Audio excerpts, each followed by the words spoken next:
The story of White Lion really begins way back in 1976, when 15-year-old Mike Tramp joined Danish pop band Mabel on lead vocals. After releasing their debut album in 1977, Mabel would represent Denmark in the 1978 Eurovision contest, with the title track from their second album, Message from My Heart.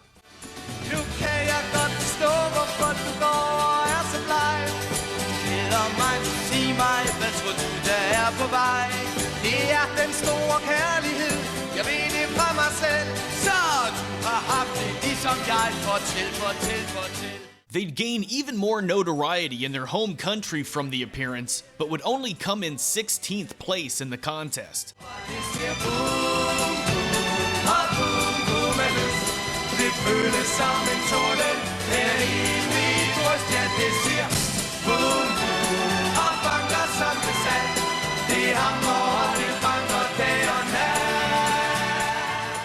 Overall, Mabel is basic, smiley Europop, but there are definitely some light rock vibes worked in.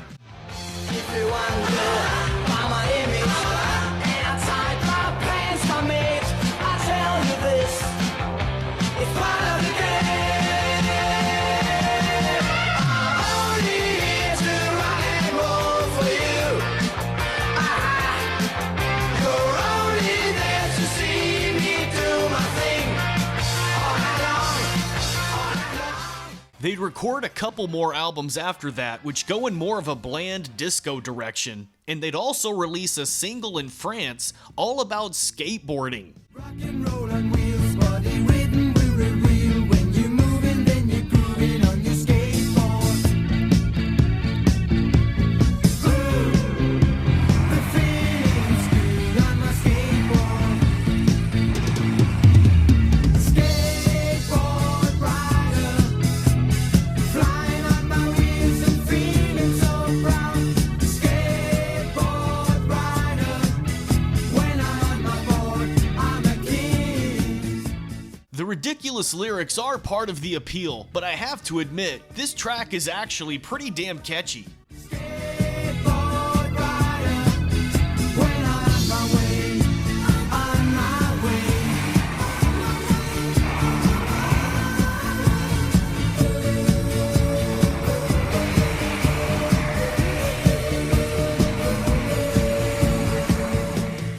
Mabel would get a new deal with Spanish record label Hispavox and move to Spain in 1980, where they recorded their fifth album, Extraños. By this time, Mike was getting more influenced by American rock bands and wanted to take Mabel into a harder direction. While they definitely succeeded in the wardrobe department, the music on Extraños is still pretty poppy with a lot of dumb lyrics. The first time ever I heard you cry, cry with joy and not with sorrow, was when we came together for the first time. Ah, Sandy, you're the best of all. Sandy, you're my rise and fall. Sandy, you're my Waterloo. Ain't a thing I can do. Mike would take the style shift even further by changing the band's name to Studs, a reference to the leather jackets worn in the new wave of British heavy metal scene, and Studs would release a self-titled album in Spain only. We're gonna take you by surprise. We're gonna open up your eyes. We're gonna reconstruct your ears. We're gonna rid you of your fears. Studs definitely has more of a catchy hard rock sound compared to Mabel, but the opening track is really the best song in my opinion. So listen up real good. Won't you give us a hand? You know you really should. We're your rock and roll band.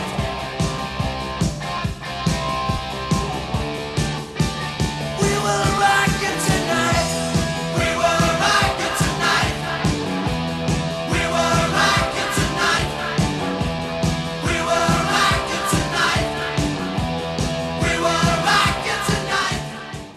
a shame because Mike clearly has some great vocals. But fortunately, Studs would end up moving to New York after meeting an American in Madrid who offered to manage them. They'd start playing shows in the New York area as Danish Lions, and at the L'Amour Rock Club in Brooklyn, Mike would meet guitarist Vito Bratta. Well, I was in a band in New York, just a local copy band, and Mike was in a band from Europe, and he came over, and we just played the same show, and we just met. It was just like love at first sight. It was total guitar. I was really impressed the way he walked into the dressing room. We had come a little earlier, and he walked in with his snotty attitude, like he didn't care about nobody, and it kind of impressed me. I said, nah, I got to be in a band like that. And so, Danish Lions would move back to Denmark and break up. But Mike would scrape up the money to return to America and immediately reconnect with Vito to form a new band, White Lion. They'd have trouble finding a steady drummer and bassist, but continued working on songs for their debut album until their manager sent them to Germany in January of 1984 to record it, with drummer Nicky Capozzi and former Angel bassist Felix Robinson. Only 2 weeks after returning to the States, they'd land a major deal with Elektra Records for the album. However, Elektra, for some reason, decided not to release it and dropped the band with no explanation. We came back to the States. We got signed really quick. We got a huge deal. I mean, a lawyer handling it said that it's one of the biggest deals ever given a new band. And, you know, we went and signed the papers, everything. The company was treating us like gold. I mean, they were saying, you're the next big thing. And everything was set, perfect. I mean, you couldn't ask for better. Big budgets, videos, everything. And then, like one day it was, you know, you just call up and they don't want to, you know, it's like, white who, you know, they totally dropped the band, never gave us a reason. I mean, it's not like they put the record out and it failed. They just never even put the record out. They just didn't want to put it out. They put it on the shelf and just left it there. Worst of all, Elektra still owned the album, so White Lion could do nothing with it. Instead, they went right back to playing shows, picking up drummer Greg D'Angelo and bassist Dave Spitz. But the band's managers were able to get the album licensed to Victor Records in Japan, and so White Lion's debut album, Fight to Survive, would finally get an official release in November of 1985. You were young, but you were wise. You were smart, that always rise. How he put you down, it's spread upon your name. You were snow and you were rain. You were one without a shame. But it changed your life, it gave you all the blame. It's really hard to figure out what exactly might have made Elektra suddenly not want to release the album. Overall, it's really solid glam metal with some bluesy touches and catchy poppy choruses.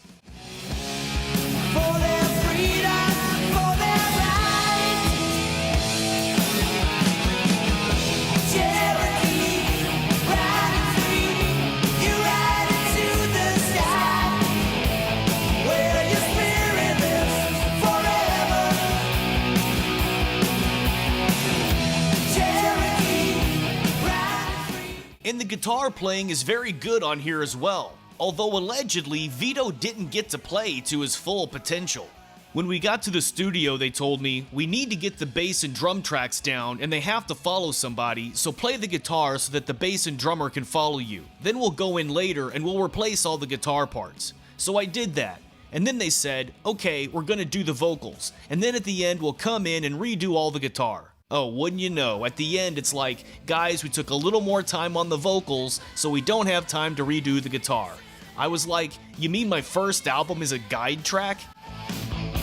The power of glory was all that remained. Now it's over. Now it's over. Cry it out in the night for all the fallen men. Shout it out loud and clear for all the fallen men. However, the solos are still great and definitely stand out with Vito's signature Van Halen-inspired finger-tapping technique.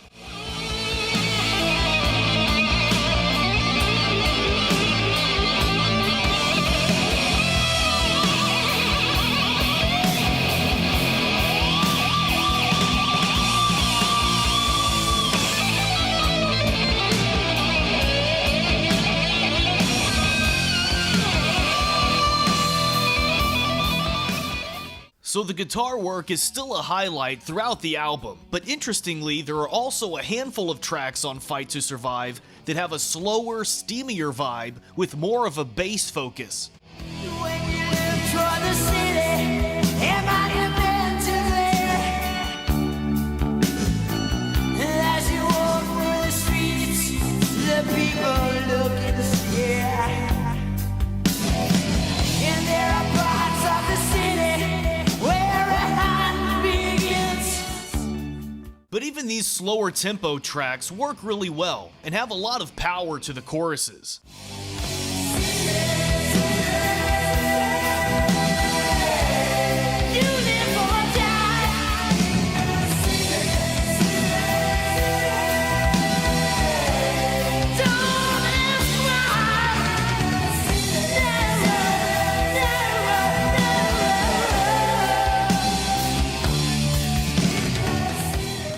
And Fight to Survive also contains the first version of the excellent Glam ballad, Broken Heart. Here I stand, all alone, trying to fight the pain from a broken heart. Why she left me, I don't know. It really doesn't matter anymore. It's a very straightforward video, but I'm a big fan of the song. It's got a great emotive opening, some excellent riffs, and a super catchy chorus. I know that life will be much better, 'cause I know the light will shine again. There is life even after a broken heart. Broken heart, you can fight the pain from a broken heart. Broken heart. Not to mention a freaking fantastic solo from Vito.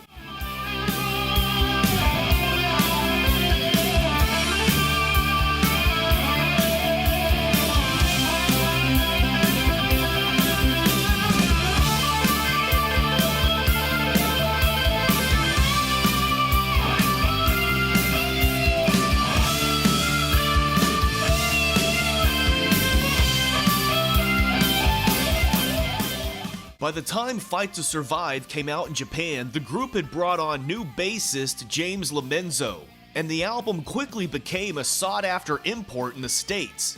So we kind of came out through Europe first, and later on the album was imported from Europe to America. So I think that's probably the reason why we started getting like a small, solid following. It's not like we have a humongous yet, but we plan to. The band tried to buy their own album from Elektra, but were unsuccessful. However, a label in Pennsylvania called Grand Slam was somehow able to purchase Fight to Survive for a US release in the summer of 1986. This and a demo for their follow-up album got them some attention from Atlantic Records, who signed White Lion for Pride, released in 1987.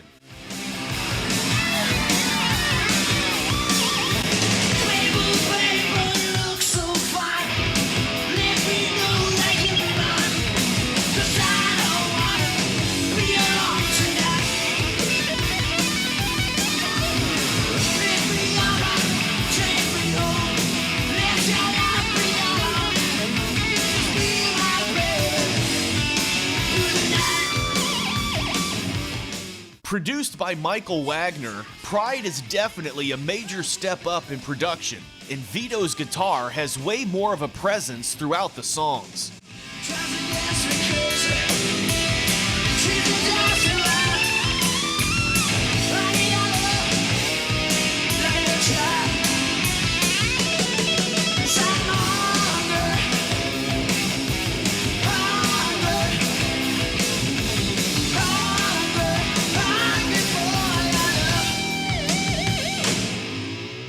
It's another very good Glam album that builds on the first with more of a glossy, Los Angeles-based sound. But the album pretty much did nothing for several months, until a radio station in Minnesota started playing their first single, Wait.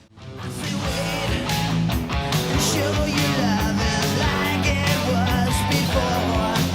'Cause I won't let that feeling walk out through the door. I said wait just a moment and try once more. 'Cause babe, I need to hold you like I did before. Plus, the music video for the track would finally start getting played more on MTV. Well, it's definitely a video we've been waiting for quite a while. I mean, the band has been together since '83, and you know, it's the first time that we get a chance to be on MTV.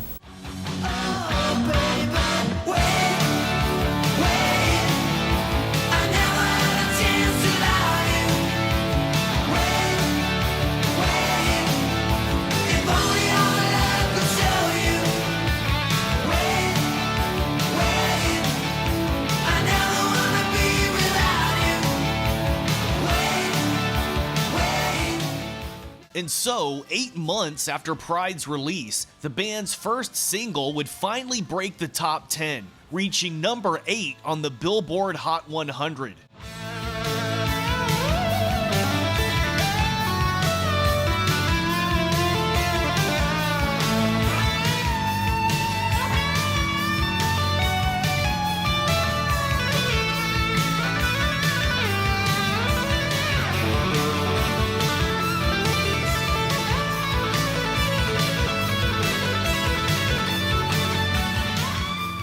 In August of 1988, over a year after the release of the album, White Lion's second single, Tell Me, would come out with a music video of its own. We held each other tight, ran away into the night. Oh, baby, you were so afraid. We knew we couldn't stay. Your parents didn't understand the love we had together. It's another lighthearted, poppy hard rock track that still sounds pretty great today, but it would only make it to the 58th spot on the Billboard charts. Tell me, baby, all through the night that you never let me go. Tell me, baby, 'cause I want the world to know. Tell me, baby, I'm the only one and all you ever need. Tell me, baby, that you never let me go. It was actually Pride's third single, When the Children Cry, that became White Lion's most successful track, peaking at number 3. Little child, dry your crying eyes. How can I explain the fear you feel inside? 'Cause you were born into this evil world where man is killing man and no one knows just why. It's a gentle acoustic ballad and a nice close to the album, with some cool finger-picking from Vito. When the children cry, let them know we try. 'Cause when the children sing, then the new world begins.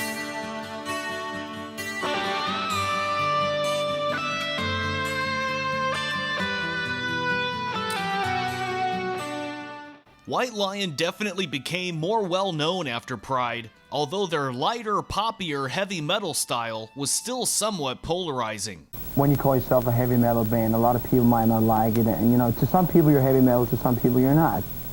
But if you're rock and roll, you're White Lion. Exactly. But there was no denying that White Lion had reached superstar status and would end up touring for a year and a half on Pride, opening for bands like AC/DC, Aerosmith, and Kiss, as well as headlining, including a one-off show in Tokyo, Japan. Just push the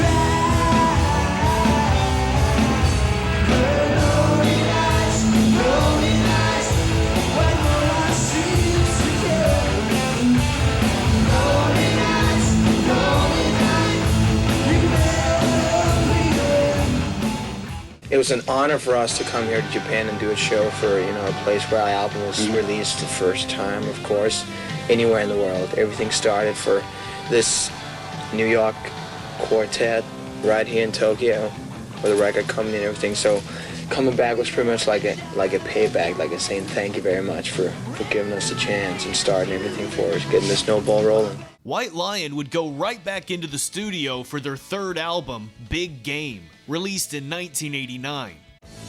I've been in hell forever. I don't even know how long. And there were times I thought I never would hold you in my arms again. Decided to call the new album Big Game. It's the only title we ever came up with, and we decided to call it Big Game. And it's going to be quite a different change from the last album, Pride. I'll be going home tonight, and everything will be alright. 'Cause when I open up the door, you'll be waiting, and you will keep me warm at night, and you will make me live again. Yes, I'm going home tonight. You'll be waiting. White Lion definitely pulls back somewhat on the harder edge for Big Game, but it also has the upbeat energy and fun choruses you'd expect, along with some outstanding Vito Bratta solos.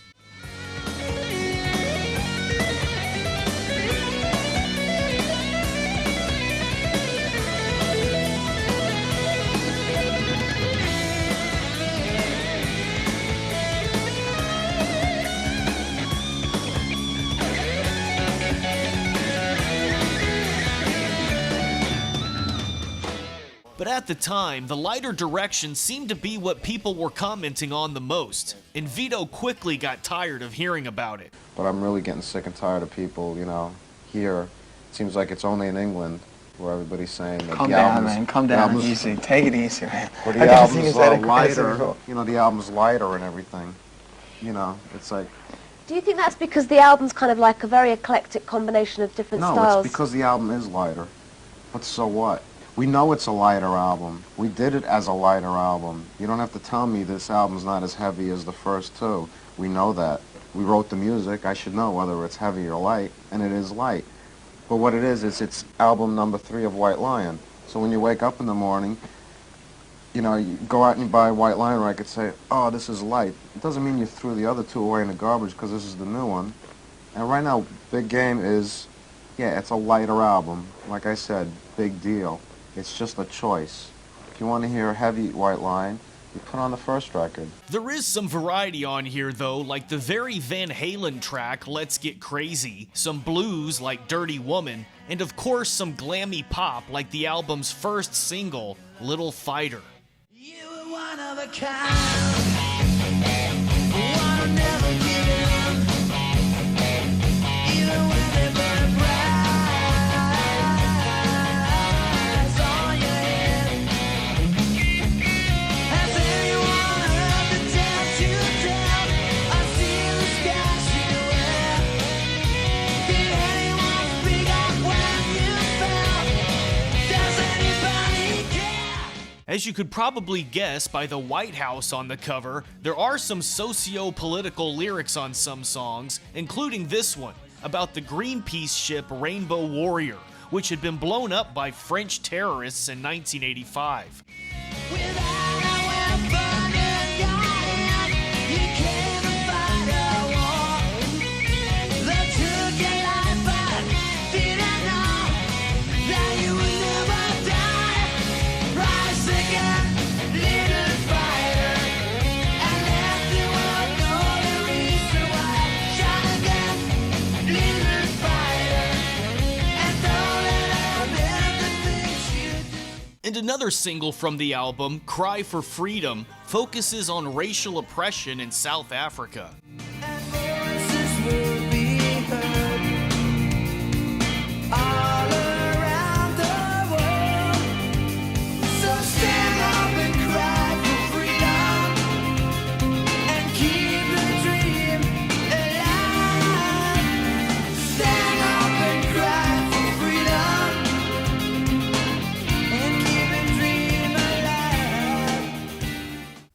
Golden Earring cover, Radar Love, would also get a video, this time with the band playing in some dirty biker bar out in the desert. When she gets lonely and alone and gets too much, she says the cable coming in from above. We don't need talk at all. We got a thing that's called Red Love. We got wave in the air. Red Love. But it turns out that White Lion had recorded Radar Love only as a throwaway B-side that turned out better than expected. I didn't really feel like putting an unfinished song on a B-side just to throw it out there, you know, because the kid's still going to listen to B-side. So we just decided we're not going to write a song for this B-side that we need. So I said, let's do a cover tune. And Mike just turned around and said, let's do Radar Love. And we all loved the song, you know, so. And then when we listened to it, we said, this came out good, you know, this should be on the album and not just for a single. So we still need that B-side.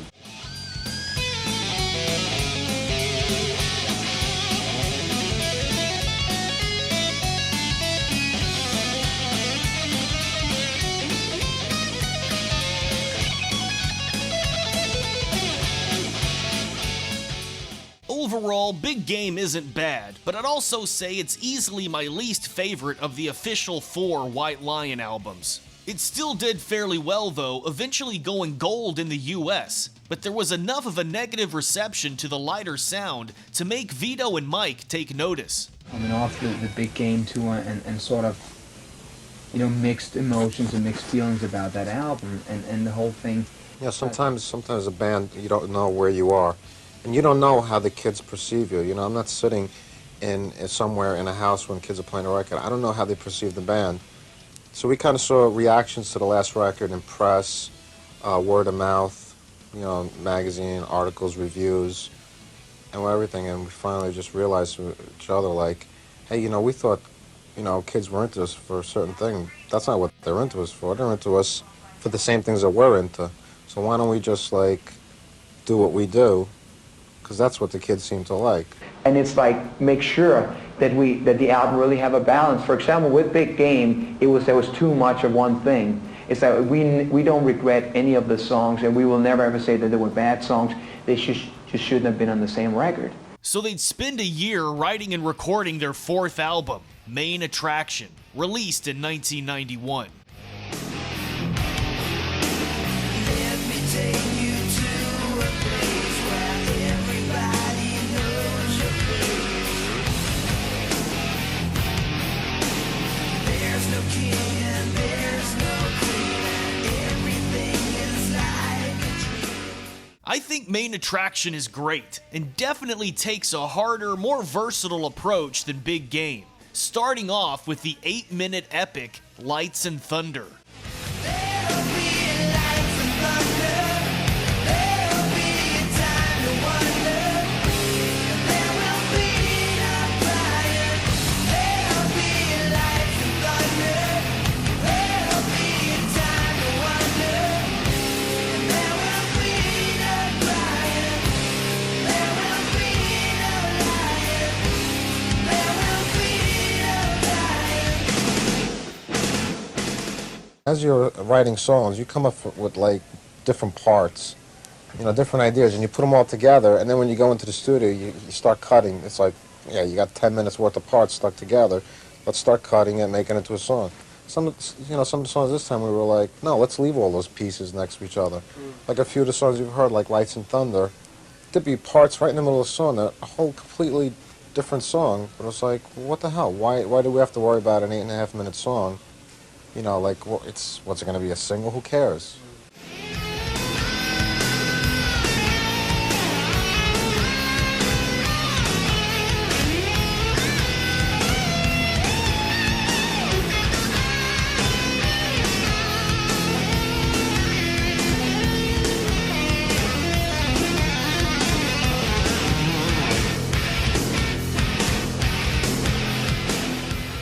Every track on here is either pretty good or freaking great, including the second version of Broken Heart. Here I stand, all alone, trying to fight the pain from a broken heart.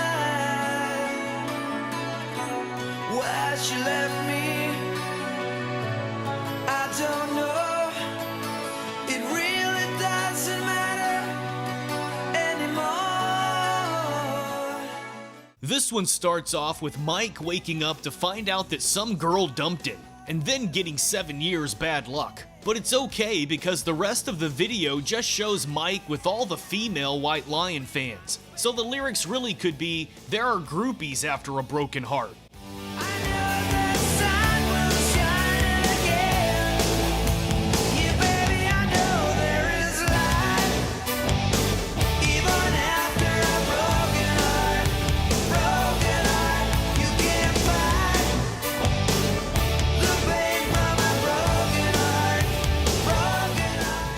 Overall, this version is essentially the same as the original, except this one has keyboards and Mike's accent isn't as thick. But I'd also have to say that the solo on the original version is way better.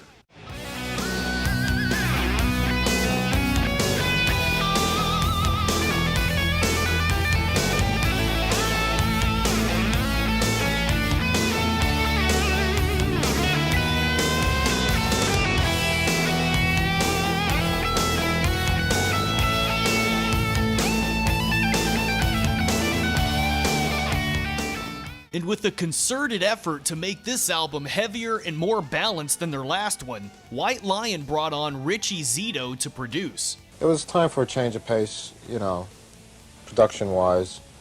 Plus, we were becoming more and more songwriters as the years go by. And Richie Zito is more of a songwriter type person than Michael Wagner is. Well, I think Vito felt that on his last record. He was a little too much clean guitar, maybe, and it was just a little too tidy, I think, overall, he felt. So this time we wanted to make a much harder record. I mean, there's definitely some singles and some songs that we think are sort of real radio-oriented songs, but in addition, we really wanted some real balls on this record. I think we have it, too. And Main Attraction definitely delivers with relatively heavier tracks like Leave Me Alone and She's Got Everything. But of those more hard-rocking cuts, my favorite has to be War Song. I got the call one summer night, said you on tomorrow's flight. My mother cried, my sister too. My father said I'm proud of you. Yes, I am, son. It very well may be White Lion's heaviest track, with kinda dark lyrics obviously about war. No, I'm not dying for this war. What are we fighting for? When the price we pay is in this war. What are we fighting for? Ah, when all we need is peace. What are we fighting for? Can we learn from what we've done before? What are we fighting for? Yeah, when no one ever wins in war. But it's also got a nice, light bridge as a counterbalance, and unsurprisingly, a fantastic solo.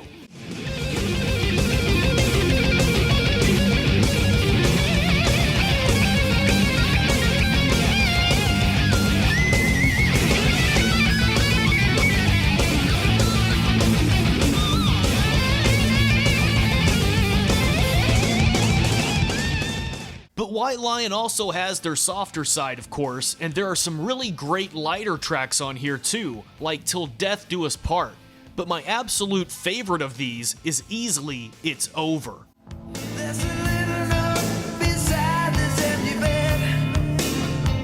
I hear the back door slam. Oh, baby, you're on your way. You know I cried 1,000 times before you left. You say that this is it, but baby, can you wait? I just find this song incredibly catchy. It's got a blues foundation through the main part, then goes into a chorus with this sort of Elton John vibe. You take your love and go far away, but I'll be missing you every day. 'Cause it's over, and there's nothing I can do when it's over, and I'm still in love with you. Over, but I love you, girl, and I want you back again. And I also have to mention the highest charting track from Main Attraction, Love Don't Come Easy, which got a music video as well. There comes a time when baby you and me, we gotta work it out. Whatever it will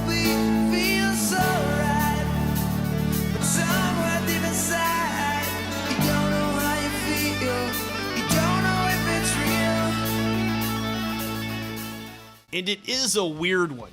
In it, this dude sees what is admittedly a pretty cool marquee, but even though the theater is clearly closed, he decides to go in anyway.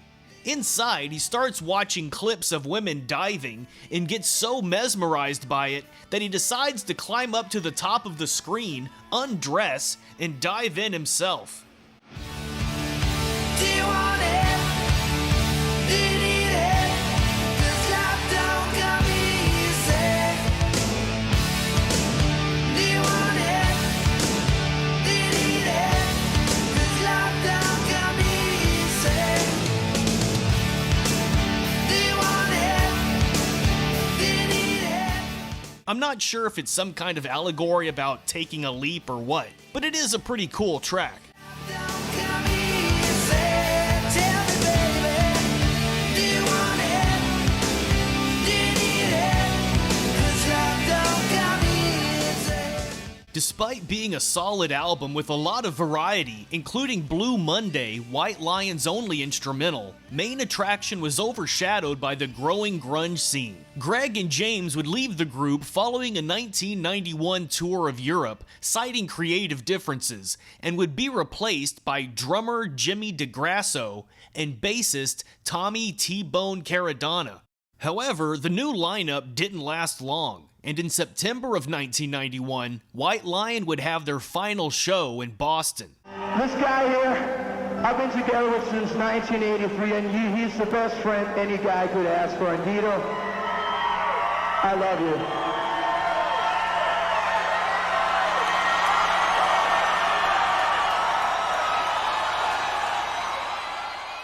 They'd break up after this, with Vito leaving the music scene pretty much completely to take care of his sick father.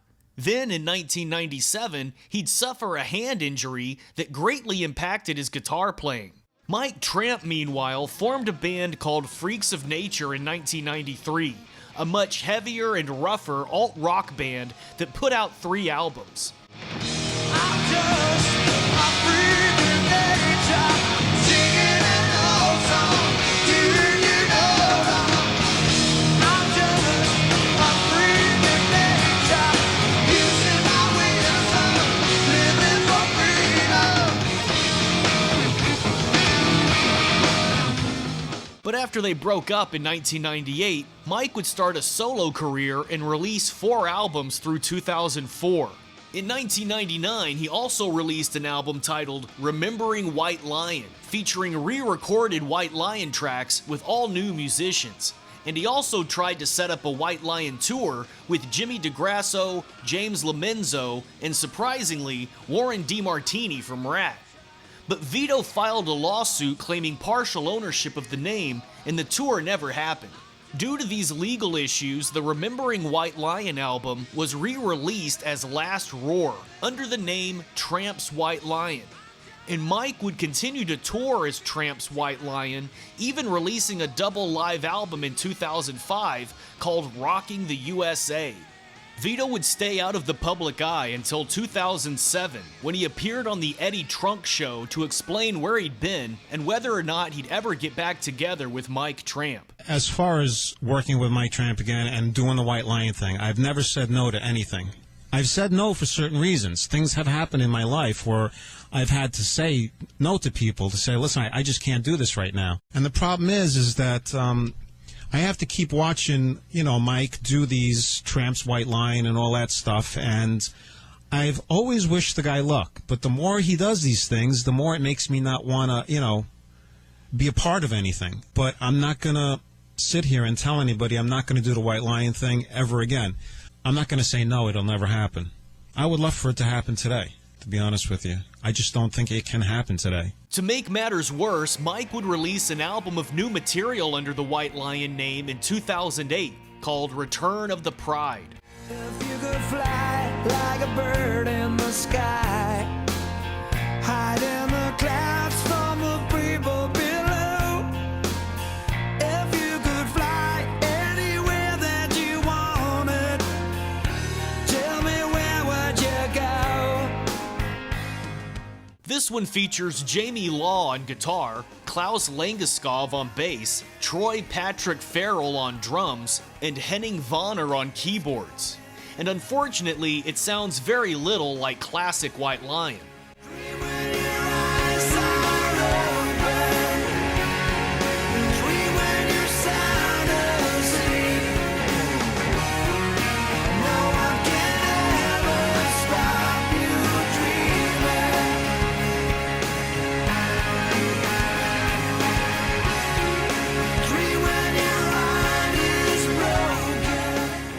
Tramp would return to his solo career with his 2009 release, The Rock and Roll Circus, and would give full ownership of the White Lion name to Vito in an out-of-court settlement in 2010. In 2013, Mike Tramp also did an interview with Eddie Trunk to give his side of the story, claiming that a big part of it is that he just doesn't sound the same as he did in the 1980s. I cannot be the Mike Tramp in the Wade video. And I don't think the world need a White Lion reunion. The band would not be as great as the band was then. I just did 2 shows with Stryver, and we played with Stryver in '88, the last round of shows we did on the Pride album. They are as great today. They played as great today and stuff like. And when you can do it like that, it makes sense. But he'd also express his regret over recording a new White Lion album without Vito. I've done it twice with a new version of White Lion, or Mark II. It's not a new version. And I actually went in and did an album. And these days I actually go out on stage and I sort of apologize to those who care to listen to me that what I did was not right. Because when I listened to the album a couple years later on, I realized these were great songs, but there was not even a trace of what White Lion was in that album. But I had to go through that test. I never wanted to do White Lion, but sort of was pushed into it because here I am playing in France for 50 people with a Telecaster around my neck, and it feels good. But then somebody says in the train, you know what, if you put White Lion back together, even without Vito, you'll do festivals. And then bit by bit you look at your account and you go, okay, maybe I should try. And the first time I went out, it never felt right, but I followed through with a couple of times. And I sort of, in many ways, sort of almost regret it. After this, Mike would return to his solo career exclusively, with no other versions of White Lion, and has released 9 albums since, although the most recent of those was the first of 2 volumes of re-recorded White Lion tracks titled Songs of White Lion.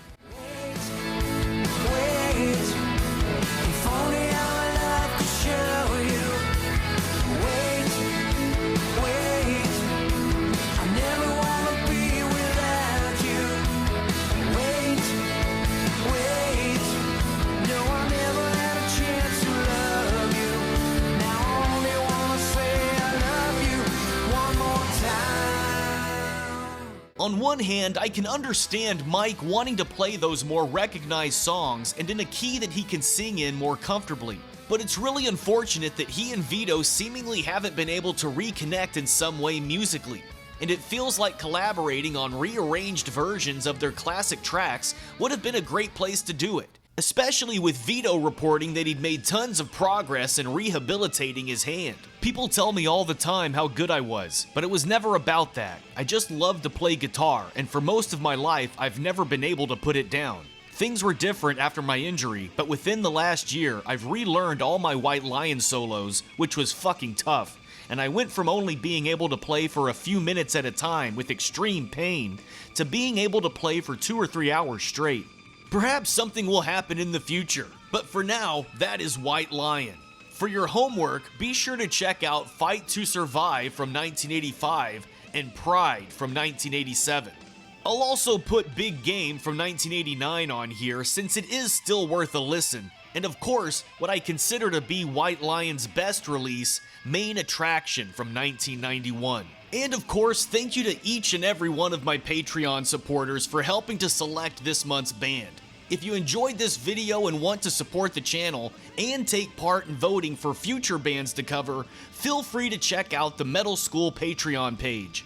I hope you enjoyed this look back at White Lion, an American glam metal band with some great songs, a charismatic and talented vocalist in Mike Tramp, and one of the truly great guitar talents of the 1980s in Vito Bratta. As always, thanks for watching, and see you next time. Thank you very much. You made us feel very good tonight.